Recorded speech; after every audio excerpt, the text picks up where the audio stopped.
Hello everyone, welcome to Synopsis. My name is Piyush Maurya and in this lecture series we are discussing PG 360 Science and Technology Current Affairs. So let's continue our discussion.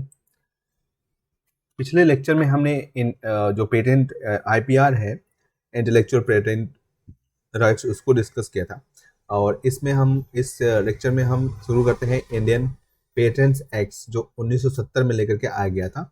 Indian patent act जो है it does not render for any provisions related to formation of patent pool और any guidelines for the same. Patent pool जो होता है उसके बारे में हमने बात किया था कि इसमें कई सारे जो है पेटेंट होल्डर्स हो सकते हैं जो कि एक दूसरे के साथ शेयर करना चाहते हैं पेटेंट राइट्स को, but same time it neither restrain the certain और फॉर्मेशन ऑफ पेटेंट पूल्स। और ये पेटेंट पूल के बाद को ना तो बनने से रोकता है ना ही उसके फॉर्मेशन से ना बनाने से रोकता है। Under this government can set up patent pool by acquiring inventions and patents. जो है जो इन्वेंशंस होते हैं और जो पेटेंट्स होते हैं उनको प्राप्त करके जो है गवर्नमेंट एक पेटेंट पूल बना सकती है। हालांकि भारत में पेटेंट पूलिंग जो है एक रिस्ट्रिक्टिव प्रैक्टिसेस के रूप में देखा जाता है, मतलब निषेधकारी ये प्रैक्टिस के रूप में देखा जाता है जो कंपटीशन एक्ट 2002 है उसके अकॉर्डिंग, और ये एंटी कम्पिटेटिव है, इसका नेचर में एंटी कम्पिटेटिव है। पेटेंट अमेंडमेंट रूल 2020 और ये जो है एक न्यू फॉर्मेट जो है प्रोवाइड कराता है पेटेंटीज को और लाइसेंसीज को, ताकि जो है to disclose extent to which they have commercially work, जिनके साथ वो वाणिज्यिक रूप से काम किया है उसको डिस्क्लोज करने के लिए। By way of amended rules, certain amendments are made to form 27 new form 27। Form 27 क्या है? ये एक ऐसा फॉर्म है जिसमें जो पेटेंटीज होते हैं और जो लाइसेंसीज होते हैं, ठीक है, उनको एक ऐसा भारत में उनके पेटेंट के अकॉर्डिंग काम करने का जो स्टेटमेंट है वो जारी करने के लिए इसमें प्रिस्क्राइब किया जाता है। और ये इंडियन पेटेंट एक्ट 1970 के तहत जो है अनिवार्य है सभी पेटेंटीज के लिए, जो पेटेंट धारक हैं उनके लिए, और सभी लाइसेंस धारकों के लिए अनिवार्य है to file a complain as to extend of commercial working of the granted patent in Indian territory. और एक जो है जो इंडिया में जो वाणिज्यिक काम करने के लिए जो पेटेंट दाखिल करना होता है, ठीक है, उस इंडियन टेरिटरी में उसके लिए। और it must now be furnished in respect of every financial year within 6 months from the expiry of every financial years. Earlier it was 3 months। There will be one form for multiple patents. कई सारे जो patents होंगे उनके लिए एक ही form होगा। अब हम नेक्स्ट हमारा जो टॉपिक है उसमें हम कुछ अवार्ड्स और मिसलेनियस के बारे में, मतलब जो विविध है उसको देखते हैं।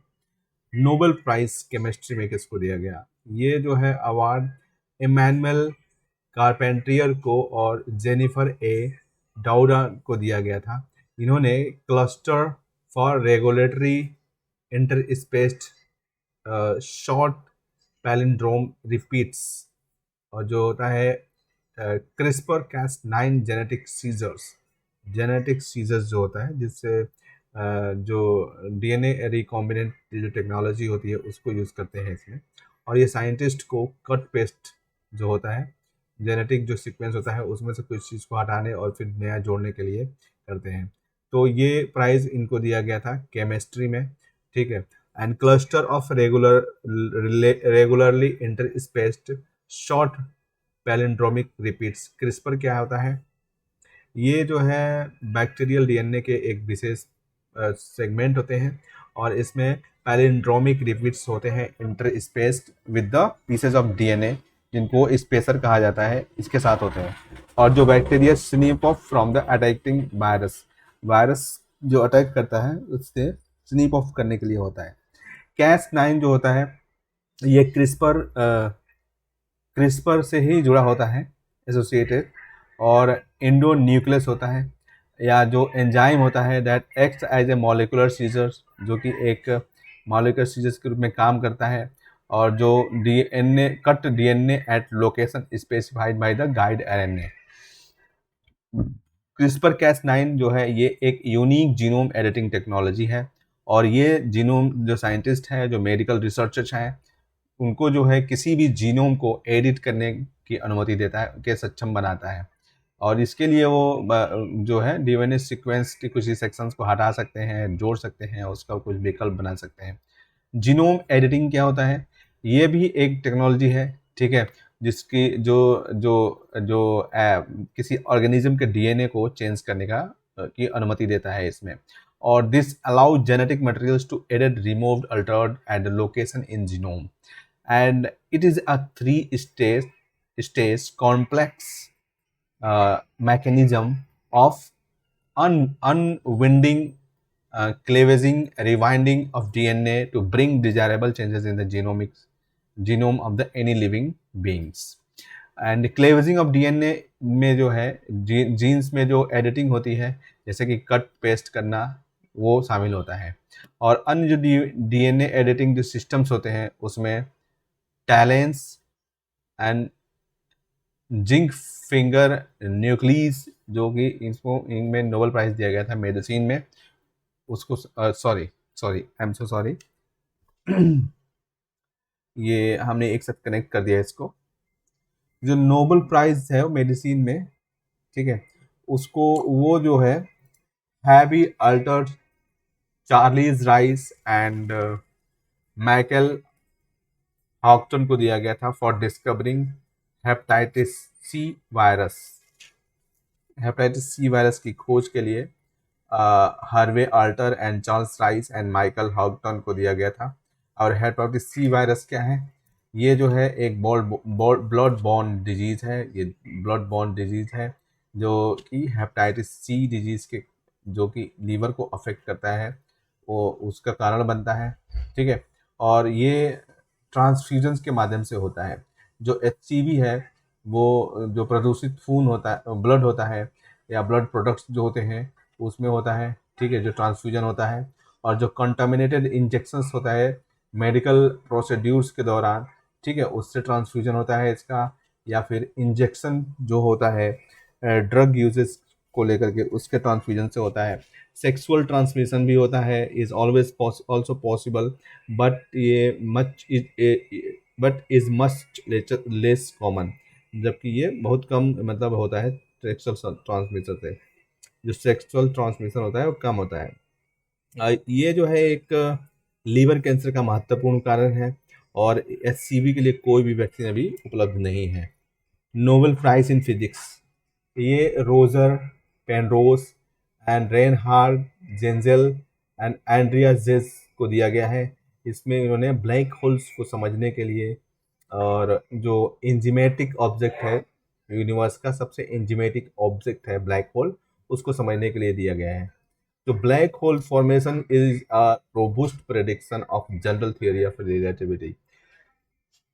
जो ये जनरल थियरी, जो सापेक्षता का सामान्य सिद्धांत है, ठीक है, उसके तहत ब्लैक होल्स फॉर्मेशन को देखा जाता है। और जो रोजर पेनरोज है, prove that black holes hide a singularity in which all the known laws of the nature seize.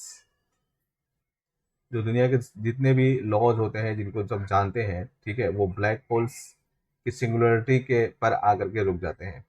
He proves that black holes are direct consequence of Albert Einstein's general theory of relativity। इसलिए इन्होंने यह साबित किया कि जो black holes हैं वो Albert Einstein की जो जनरल थियरी ऑफ रिलेटिविटी है, सापेक्षता का समान सिद्धांत है, उसका प्रत्यक्ष प्रमाण होता है।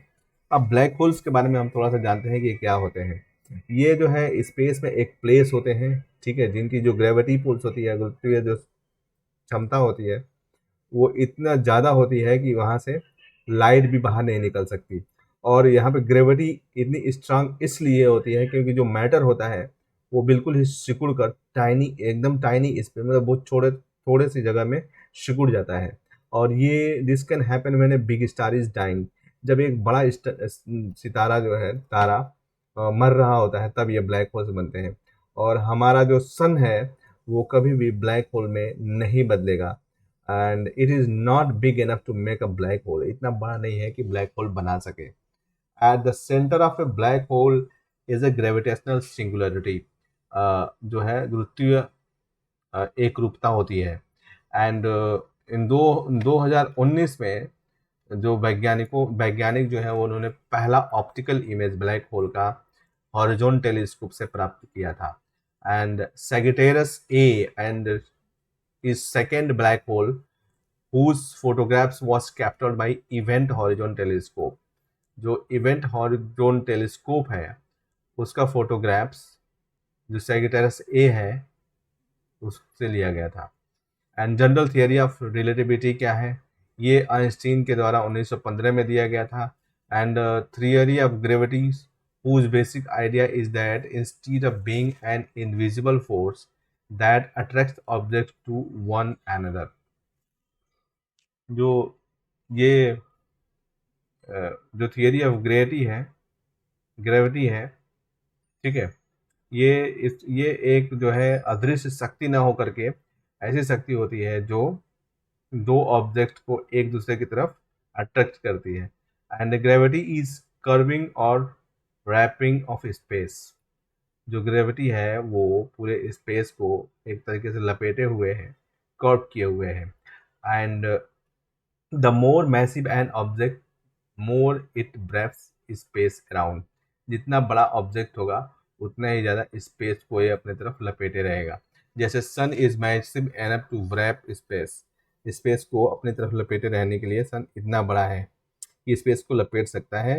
And across our solar system a bit like ways a heavy ball resting on a rubber sheet, ठीक है, wrapped the seat। As a result, Earth and other planets moves in curved path, जिसके कारण जो है एक curved path में अर्थ और other जो प्लैनेट्स हैं वो ऐसे घूमते रहते हैं।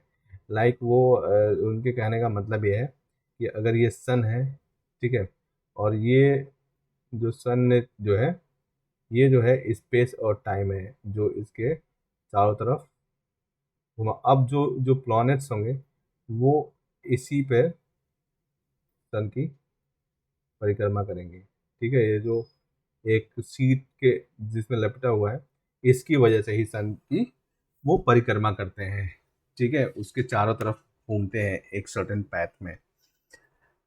And this is wrapping also affects measurement of time. और इस जो ये रैपिंग है इसकी वजह से जो टाइम का मेजरमेंट है उसको पर भी प्रभाव पड़ता है। International thermonuclear experimental reactor ITER जो है 1985 में अस्तित्व में आया था। और ये जो है फ्यूजन रिएक्टर है, मतलब जो संलयन पे काम करने वाला रिएक्टर है और ये प्रायोगिक स्तर पे है, ठीक है। ये कैडेरिस्ट फ्रांस में जो है अंडर कंस्ट्रक्शन है। और इसका जो लक्ष्य है वो है to prove feasibility of nuclear fusion as a future source research energy, ठीक है।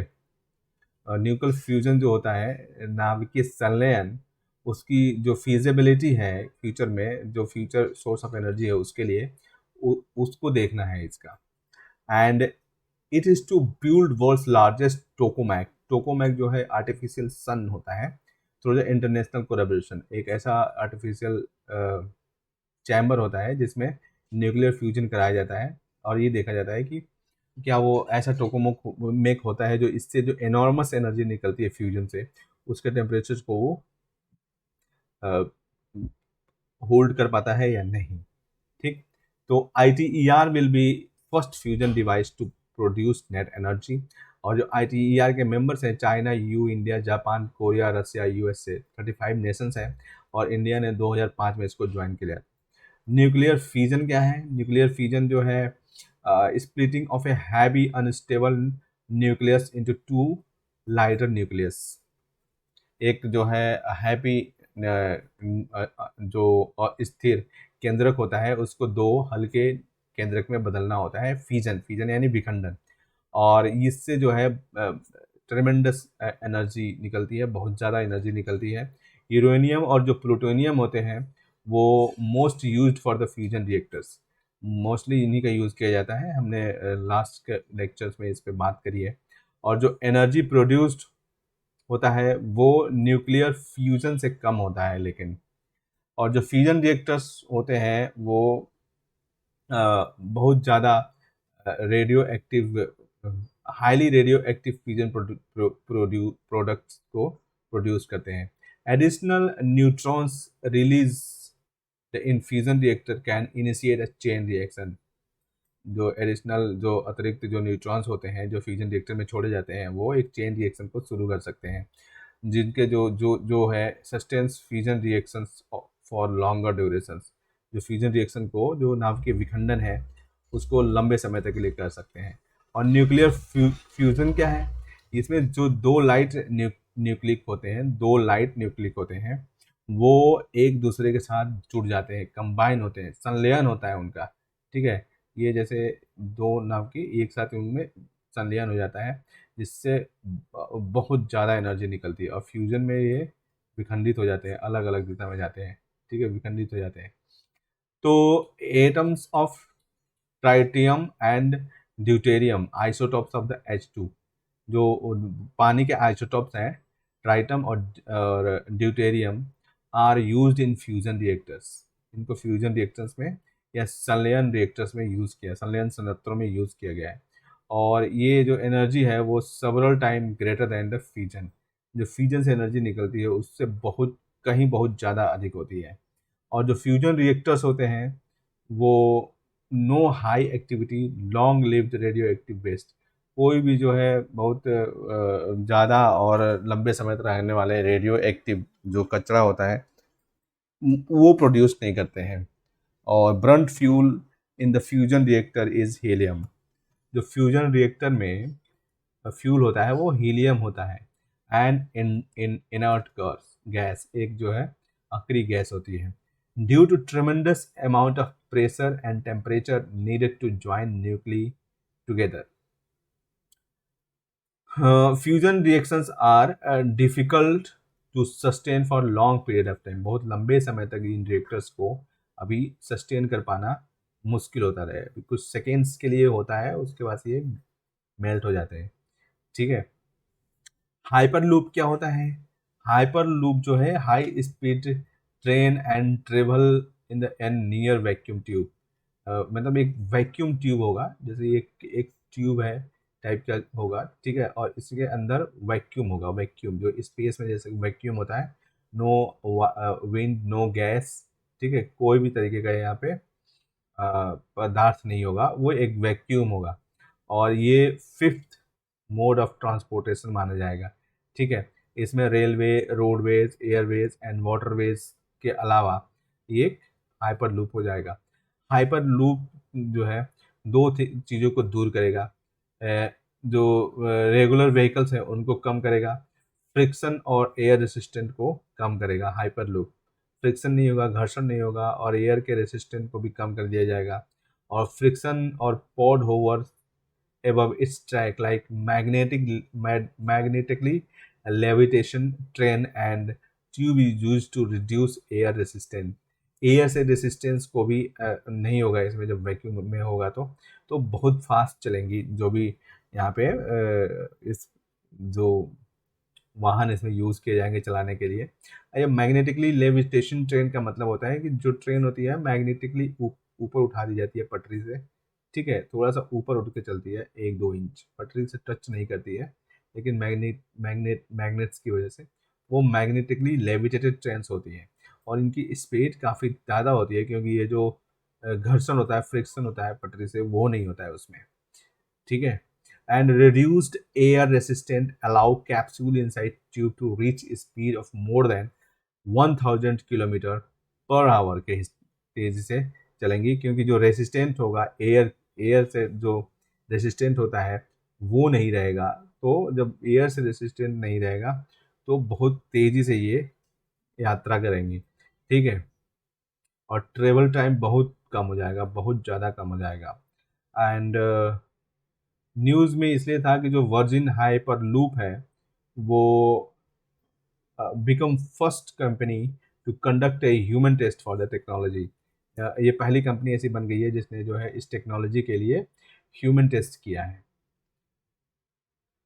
Chemosynthesis, carbon fixation. Carbon fixation का मतलब होता है जो कार्बन होता है उसको कैसे फिक्स किया जाए। तो इसमें जो है बैक्टीरिया और जो लिविंग ऑर्गेनिज्म डिवाइसेस हैं, energy organism derive energy from reactions involving inorganic chemical typically in the absence of sunlight। Sunlight की अनुपस्थिति में और जो आयनो इन सॉरी इनऑर्गेनिक जो केमिकल्स होते हैं,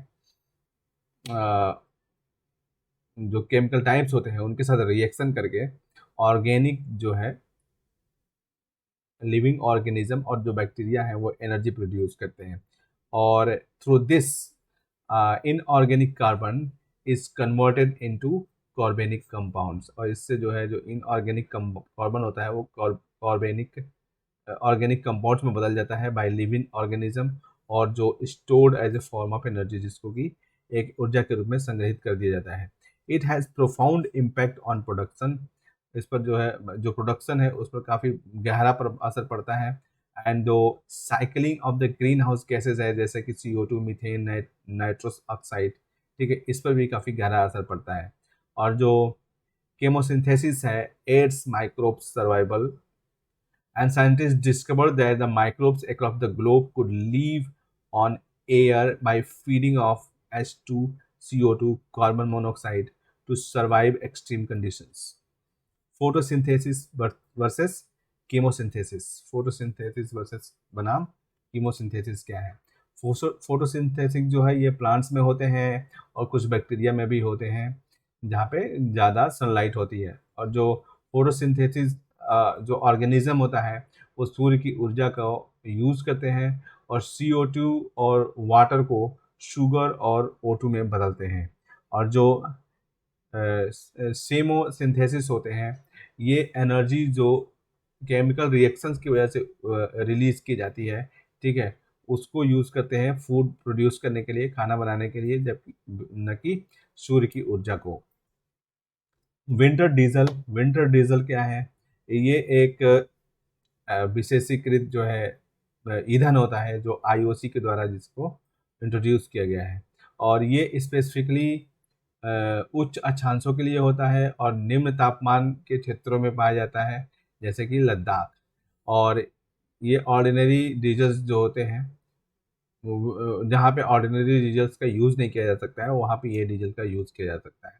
और ये जो है एडिटिव्स को यूज़ करते हैं टू मेंटेन लोअर विस्कोसिटी को कम रखने के लिए, और can be used in temperatures as low as 30 degree Celsius. Higher C10 rating an indicator of combustion speed of diesel and compression needed for the ignition. Lower sulfur content, which would lead to lower deposits in the engines and better performance. It has a low pour point temperature below which liquid loses its flow characteristic of 33 degrees Celsius. Unlike regular diesel, it is free from paraffin wax।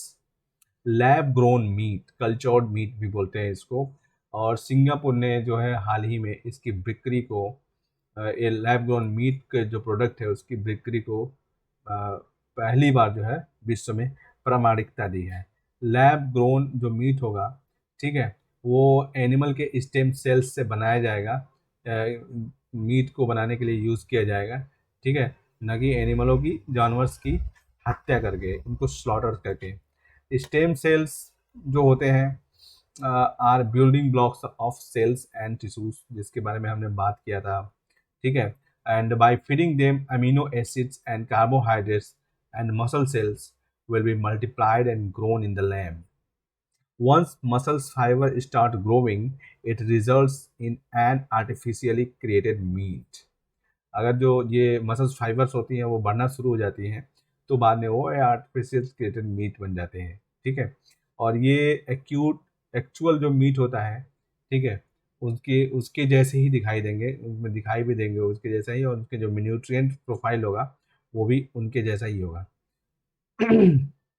It is different from plant based meat, जो पौधे plant based meat होता है उससे अलग होगा। As later is made from plant sources such as soya और pea protein, while cultured meat is grown directly from cell in the laboratory. जो cultured meat होता है वो डायरेक्टली कोशिकाओं से बनाया गया होता है लैबोरेटरी में. National science technology and innovation policy steps, इसमें ये न्यूज़ में क्यों था? Draft of fifth national science technology and innovation policy was released by science and technology department. इसका लक्ष्य क्या था? Objective to identify and address strength and weak of the Indian science. जो इंडियन साइंस की स्ट्रेंथ है, ताकत है, और जो कमजोरियां हैं, और टेक्नोलॉजी और इनोवेशन जो इकोसिस्टम है, भारतीय विज्ञान तकनीक और नवाचार से संबंधित जो इकोसिस्टम है, उसकी कमजोरियों को, उसकी ताकत को पहचानने के लिए, to catalyse socio economic development of the country. इसमें जो विजन था, इसका विजन था कि to achieve technological self reliance position, to double number of full-time equivalent researchers, gross domestic expenditure on R&D, JORD, and private sector contribution to JORD every 5 years. Super conductivity क्या है? Super conductivity में दो की elements होते हैं. एक होता है जीरो इलेक्ट्रिकल रेसिस्टेंस, जो flow of the electrical current encounters some degree of the resistance, a bit like how air resistance pushes back the moving object.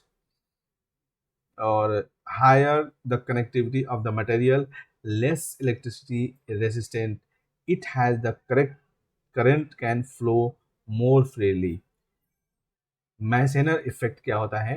It is a expulsion of the magnetic field from the interior of a material during its transitions to superconductive state when it is cooled below critical temperature. इस news में क्यों था? पहली बार जो है, जो भौतिक वैज्ञानिक हैं, ठीक है, उन्होंने सुपर कंडक्टिविटी रूम टेम्परेचर पर प्राप्त किया था. और फर्स्ट टाइम जो वैज्ञानिक थे, उन्होंने रेसिस्टेंस फ्री, मतलब प्रतिरोध से फ्री जो है इलेक्ट्रिकल करंट के फ्लो को अचीव किया था. वो भी एक मटेरियल में जो रूम टेम्परेचर पर था 15 डिग्री सेल्सियस या 59 डिग्री फ़ारेनहाइट पर. और जो material used is a combination of carbon, sulphur और हाइड्रोजन को यूज़ किया गया था इसमें. एंड लिथियम, ये भी है जो है अल्काइल मेटल है, जो कि सबसे हल्का ठोस एलिमेंट होता है. ठोस एलिमेंट सबसे हल्का ठोस तत्व होता है, और ये सॉफ्ट वाइट और लुस्ट्रस होता है. और ये जो है मिनरल्स और ओर्स जैसे कि पेटालाइट, लेपिडोलाइट एंड एम्ब्लियोजेनाइट आदि में मिलता है. और इसके रिजर्व जो है साउथ अमेरिका के लिथियम ट्रायंगल पर प्राप्त होते हैं. और ये एक ऐसा एरिया है जो कि चिली, अर्जेंटीना और बोलोविया तक फैला हुआ है, जो दुनिया के सबसे बड़े लिथियम के रिजर्व्स यहाँ पे पाए जाते हैं. और ऑस्ट्रेलिया जो है इसका सबसे बड़ा प्रोड्यूसर है. लिथियम आयन बैटरी, ये जो है रिचार्जेबल बैटरीज होती हैं, ठीक है, जो high voltage capacity, high energy density और ऊर्जा गहनता इसमें काफ़ी ज़्यादा होती है, सघनता. एंड इसके जीवन जो काल है वो काफ़ी लंबा होता है, और इसके जो स्टोरेज कैरेक्टरिस्टिक होते हैं वो काफ़ी ज़्यादा होते हैं.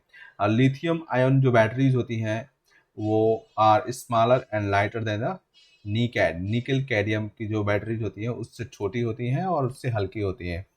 और it finds wide application in the electronic gadgets, जैसे कि इसका जो है इलेक्ट्रॉनिक गैजेट में काफ़ी उपयोग होता है, जैसे टेली कम्युनिकेशन में, इंडस्ट्रियल एप्लीकेशंस में, एयरो स्पेस में आदि में. और इंडिया में पहली बार जो लिथियम रिफाइनरी है वो लिथियम ओर्स को लिथियम के अयस्क का प्रसंस्करण करेगी, ताकि जो है एक बैटरी ग्रेड मटेरियल बनाया जा सके. और ये गुजरात में स्थापित किया जाएगा, लिथियम रिफाइनरी. तो आप इसको याद रखेंगे कि जो लिथियम रिफाइनरी है वो कहाँ पे बनाया जा रहा है? गुजरात में. और इसमें क्या क्या काम किया जाएगा? ठीक है, ये जो है बैटरी ग्रेड मटेरियल जो है, लिथियम से संबंधित जो बैटरी ग्रेड मटेरियल है उसको बनाएगा. तो अभी के लेक्चर में बस इतना ही, फिर नेक्स्ट लेक्चर में हम आगे का टॉपिक डिस्कस करेंगे. Thank you so much.